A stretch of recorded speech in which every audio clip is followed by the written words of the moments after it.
vous allez bien. Alors, nous allons continuer avec la vérification des saisies de l'utilisateur. Alors, aujourd'hui, nous allons vérifier que le champ n'est pas vide. Alors, je vais vous inviter à ouvrir votre éditeur de code et nous allons commencer. Alors, je reprends le même formulaire que tout à l'heure et je vais garder l'input nombre. Et voilà, je pense que ça, il n'y aura aucune différence que ce soit nombre ou autre. Alors, nous allons vérifier dans un premier temps que nous avons bien défini une méthode post et que son nom est bien nombre. Donc, pour cela, nous allons faire une condition if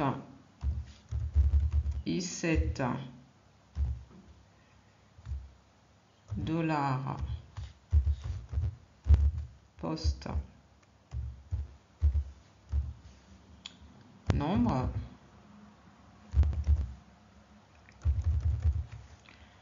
Donc, si nous avons bien défini un post nombre, qu'est-ce qui se passe? Nous définissons une variable que nous allons appeler nombre qui va contenir le post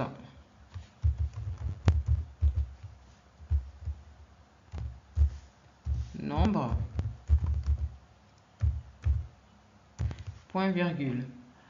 Alors, pour vérifier que le champ nombre n'est pas vide, nous allons utiliser la fonction empty. Donc, nous allons dans un premier temps faire une condition if empty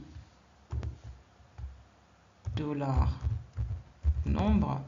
Donc, si le $nombre est vide, qu'est-ce qui se passe?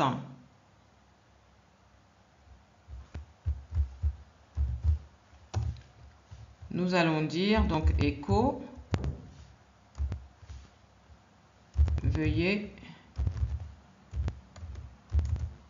renseigner ce champ.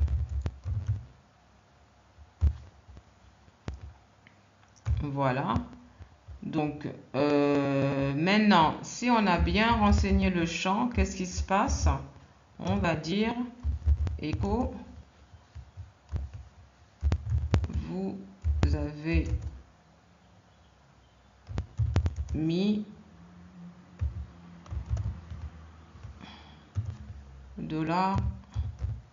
$nombre.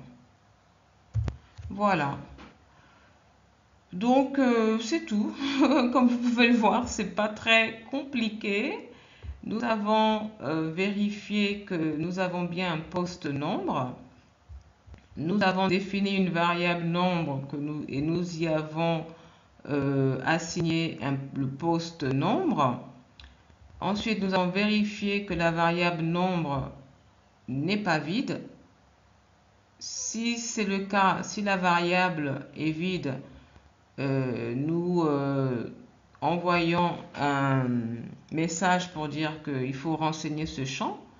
Et sinon, voilà, on affiche ce que nous avons inscrit dans le formulaire. Donc voilà, je vais enregistrer et nous allons voir dans le navigateur ce que ça donne. Donc, dans un premier temps, je vais mettre un nombre, 85. Je lance.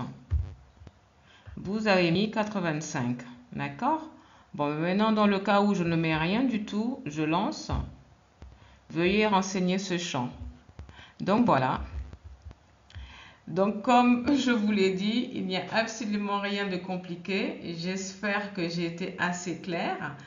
J'ai publié un livre où vous trouverez plein d'exercices de ce genre, donc n'hésitez pas à le commander.